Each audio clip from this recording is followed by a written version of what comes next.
I am Captain Olimar of the SS Dolphin. I have currently crash-landed on a strange planet surrounded by stranger creatures, and now must survive on nothing but my wits, health, and sacrifices. Hello everyone, my name is Shrimple, Simple Shrimple, and I'm pretty sure thanks to the good old handy-dandy internet that most of you have heard of the game Pikmin. Pikmin is a real-time strategy puzzle game that involves you playing as, well in the first game, Captain Olimar of Hokatate? I'm pretty sure throughout the however many years this game has been alive, no one's been able to figure out how it's spelled. This game was created by the brilliant, scary mind of Shigeru Miyamoto, the same guy that made Mario and Zelda, which... knowing those two games, this game is gonna be good. Now today I want to review a few things, not the areas or the characters or the music, even though there's a ton of beautiful music and a ton of beautiful environments and the characters are alright. Today I wanted to go over one of the biggest things in Pikmin, the enemies. Obviously, when you crash land on a strange planet, you can't expect there to be not creatures. I mean, it looks like Earth. No, it doesn't look like Earth. It is Earth. There are so many hints throughout all of the games that this is just Earth. Have you seen Pikmin 3? One of the areas is literally just Australia. Now the enemies. Today I just wanted to go over 4 of them as my first video to the channel, which is fun. Now, I know what you may be thinking. But Shrimple, why just 4 enemies? Why not, like, 6? This is my first video. Give me a break. And plus, there's 247 enemies throughout the entire franchise. I'm not going over that. That would make a 2-hour-long video to my 2-page-long script. Now, before I get into the first enemy, we're not going to go over any, like, important details. We'll go over the design, what its mechanics are, what I like about it, but we're not going to be going over anything like what does it drop if it dies, how does it die, what's it made of, how do you cook it thanks to Louie, or anything else of that shaboodle. So let's get into the first enemy. The first enemy I wanted to talk about is from Pikmin 1, 2, and 4, I think.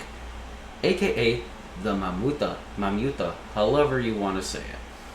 In Pikmin 4, the Mamuta is a fuzzy creature, blue eyes, misshapen body, one short, one long, fuzzy little feet, weird like appendages that it calls arms, and markings on its weird arm things that remind me of someone I know.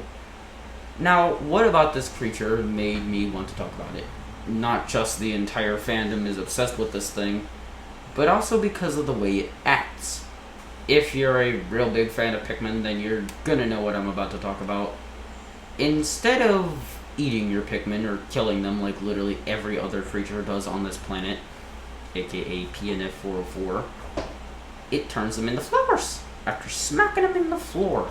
How nice! Now, unfortunately, in Pikmin 1, this sorta still applies, but it has a different gimmick. The Mamuta looks clay-like and sort of like a big old rock in Pikmin 1, and it only appears on odd-numbered days after day 8, which is really strange once you think about it, because why would a certain creature need to appear on a certain set of days, like flowers, and plant your Pikmin instead of killing them? It's PNF 404. We'll never know. Now, the second creature I wanted to get into is from Pikmin 3. One of the worst in the franchise. Don't get mad at me. That's just what I've heard. I like the game personally. It's really good. Pikmin 3 has a few enemies. The original didn't really add the Piklopedia, so you couldn't check what it was or what the name was. You had to go on the Pikmin wiki, which kind of sucked. And in Pikmin 3 Deluxe for the Switch, they added it back. Wow. Pikmin 3 has a wide array of bosses and I think like a couple mini bosses. But today I wanted to go over one mini-boss. Meaning it has the potential to be a boss, but it just isn't cool enough.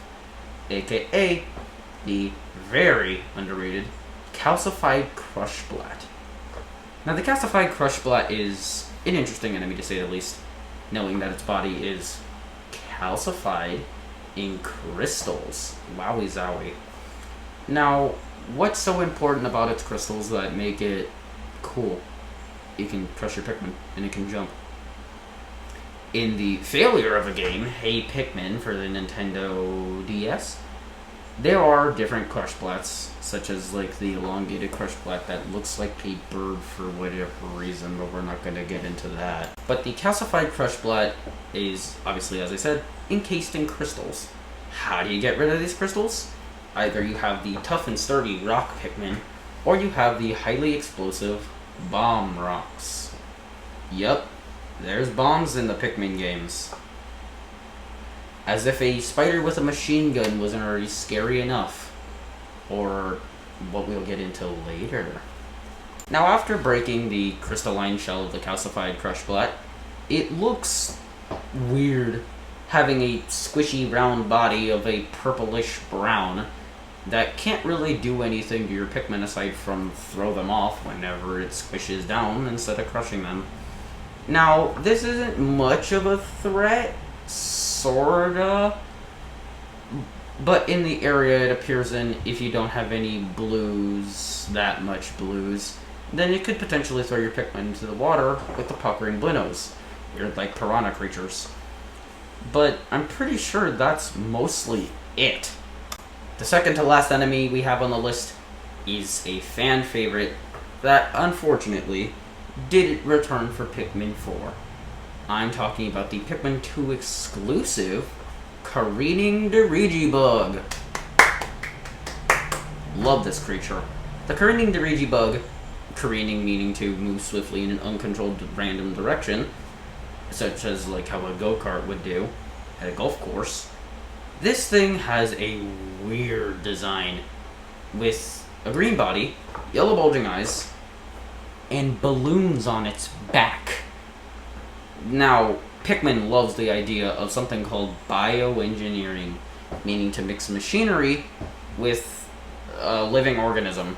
To put it in simpler terms, a cyborg. Now, the Careening Dirigibug, there's not much about it. It can do not much. It can't swoop up your captain or enemies like the Bumbling Snitchbug or Swooping Snitchbug. But you want to know this thing's gimmick? It spits up bombs. Yeah, this tiny little bug thing with a weird looking mouth can throw up bomb rocks at will. Bioengineering to a whole different level because jinkies. That's terrifying. Sometimes when you're playing Pikmin 2 and you see a Careening Dirigibug around, you'll completely forget that this thing is your enemy just because every other time you've used it to kill enemies because of the bombs it spits up. And whoop-de-doo, there goes all your Pikmin. The final enemy I wanted to get into is another instance of bioengineering. No, it's not the man at legs, even though that would have been cool. But it's in fact from Pikmin 4, a fan favorite that I'm also a really, really big fan of. From the below-grade discotheque cave, I think that's how you spell it. The groovy Longlegs. Oh boy, is this thing interesting. It looks like it's a spider made of complete bone, but it's wrapped in some sort of black goo that has wires protruding from it. And also, it makes its own boss music. How? Well, it has a speaker in its torso whenever you defeat the dang thing, so I guess that explains a bit. But this thing takes bioengineering to a whole different level. The spiders in the game, the arachnorbs, don't eat your Pikmin. They just stomp around on them. This thing still follows the exact same rule, but instead of just stomping on them on its own, it uses the weird black goo to squirt dancing juice at them, and then step on them. What? After it squirts the juice at them, it has 3 phases. It has a blue mellow phase that plays some calming music, sorta. Then, once it does its weird thing, it turns yellow and gets mad. Boy, is this thing wild. And then after that, once it does it again, it turns red and gets even angrier. Grr. And boy, will you have a lot of Pikmin dead on the field after that. You can also trip it in order to play a little jingle that I cannot get out of my head. Now, it's really as simple as that to understand them. Find them, kill them, discover. That's the entire point of Pikmin. Anyways, thank you all for watching today's video, and my first video. Please be sure to like and subscribe. Oh, also, there's one more reason I chose the Mamuta for this video, even though it's so extremely popular. It can purr.